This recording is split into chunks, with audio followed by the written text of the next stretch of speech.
Assalamualaikum warahmatullahi wabarakatuh. Kami dari kelompok 2 akan mempresentasikan tentang pemeriksaan kepala dan leher. Pemeriksaan kepala meliputi wajah, mata, hidung, telinga, dan mulut. Sedangkan pemeriksaan leher meliputi kelenjar getah bening, arteri karotis, kelenjar tiroid, dan trakea. Untuk yang pertama ialah pemeriksaan kepala. Pada saat melakukan pemeriksaan pada kepala, posisi pemeriksa duduk di depan, samping, atau belakang pasien. Inspeksi dan palpasi. Periksa kepala pasien, perhatikan posisi, ukuran, bentuk, dan kontur. Apakah terdapat hidrosepalus, mikrosepalus, tonjolan tulang, bentuknya simetris atau asimetris pada kepala dan wajah. Untuk hidrosepalus sendiri adalah kondisi di mana kepala bayi lebih besar dari ukuran biasanya.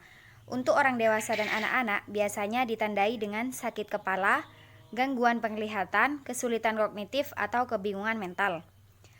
Untuk mikrosefalus ialah kondisi di mana kepala bayi secara signifikan lebih kecil dari yang diharapkan.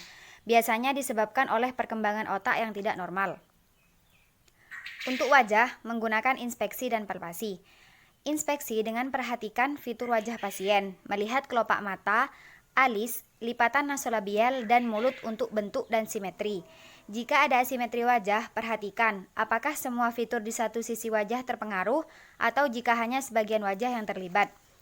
Lipatan nasolabial sendiri adalah perubahan bentuk jaringan lunak yang diakibatkan gerakan dan kontraksi otot yang diulang-ulang, pengenduran kulit, dan penuaan kulit. Untuk palpasi, dengan periksa ukuran, bentuk, dan kontur tengkorak. Tengkorak umumnya bulat dengan menonjol di daerah frontal anterior dan daerah oksipital posterior. Trauma biasanya menyebabkan kelainan bentuk tengkorak lokal. Pemeriksaan mata. Pemeriksaan mata meliputi penilaian ketajaman visual, bidang visual, gerakan ekstraokular, dan struktur mata eksternal dan internal. Ketajaman visual. Penilaian ketajaman visual yaitu kemampuan untuk melihat detail kecil. Menguji visi pusat. Untuk menilai penglihatan dekat adalah meminta pasien membaca materi cetak di bawah pencahayaan yang memadai. Dan untuk pemeriksaannya, 1. Kebutaan warna, 2. Uji tutup, 3. Motilitas mata atau gerakan mata, 4. Glaukoma, 5. Uji Safeline. Selanjutnya, pemeriksaan hidung. Untuk pemeriksaan hidung, gunakan inspeksi dan palpasi untuk menilai integritas hidung dan sinus. Inspeksi: bentuk, ukuran kulit, warna, dan adanya kelainan bentuk atau peradangan hidung, biasanya halus dan simetris dengan warna kulit yang sama dengan wajah. Selanjutnya yaitu palpasi. Jika ada pembengkakan atau kelainan bentuk, palpasi punggung dan jaringan lunak hidung dengan hati-hati dengan menempatkan satu jari di setiap sisi lengkung hidung dan gerakan jari-jari dengan lembut dari jembatan hidung ke ujung. Dan selanjutnya yaitu telinga. Untuk pemeriksaan telinga, mula-mula dilakukan inspeksi telinga luar. Perhatikan apakah ada kelainan bentuk telinga, tanda-tanda peradangan, tumor, dan sekret yang keluar dari liang telinga. Pengamatan dilakukan pada telinga bagian depan dan belakang setelah mengamati bagian-bagian telinga. Lakukan palpasi pada telinga apakah ada nyeri tekan, nyeri tarik, atau tanda-tanda pembesaran kelenjar peri dan post aurikuler. Pemeriksaan mulut. Nilailah mulut dan faring untuk mendeteksi tanda-tanda kesehatan secara keseluruhan. Tentukan kebutuhan kebersihan mulut pasien. Untuk menilai rongga mulut, gunakan pen light dan penurun lidah atau kasa. Pakailah sarung tangan bersih selama pemeriksaan. Minta pasien duduk atau berbaring. Inspeksi mulut. Yang pertama, bibir. Perhatikan warna. Adakah sianosis atau pucat, kelembapan, oedema, ulcerasi, atau pecah-pecah. Normal bibir biasanya berwarna merah muda, lembab, simetris, dan halus. Yang kedua, mukosa oral. Mintalah pasien untuk membuka mulut. Dengan pencahayaan yang baik dan bantuan tongue spatel, lihat mukosa mulut bagian dalam dengan membiarkan pasien sedikit terbuka dan relakskan mulut. Lalu tarik perlahan bibir bawahnya dari gigi. Periksa mukosa untuk melihat warnanya, hidrasi, tekstur, dan lesi seperti borok, lecet, atau kista. Biasanya mukosa mengkilap, merah muda, halus, dan lembab. Yang ketiga, gusi dan gigi. Minta pasien membuka mulut dengan bibir rileks.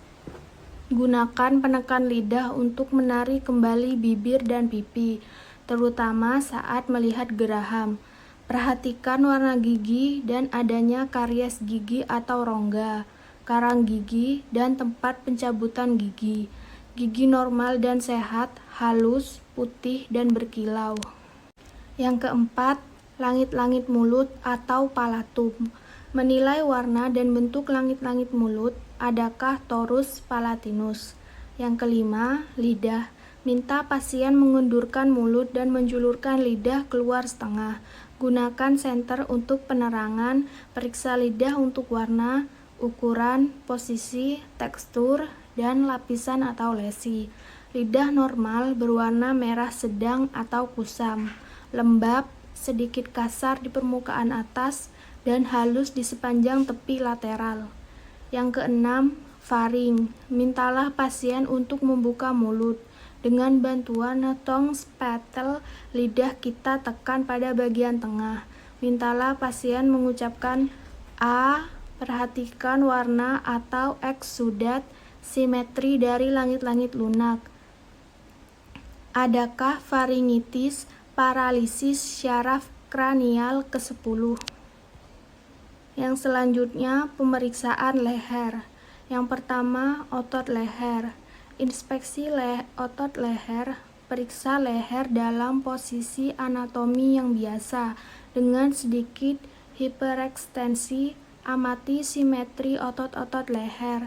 Minta pasien untuk melenturkan leher dengan dagu ke dada, hiperekstensikan leher ke belakang, dan gerakan kepala secara lateral ke setiap sisi, dan kemudian ke samping dengan telinga bergerak ke arah bahu.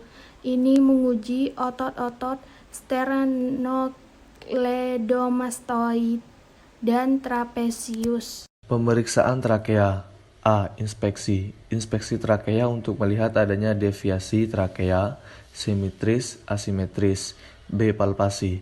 Palpasi trakea dilakukan dengan cara ujung jari telunjuk dan jari manis menekan pada daerah M, sternocleidomastoideus, kanan dan kiri dengan trakea, dan pasien diminta menelan ludah.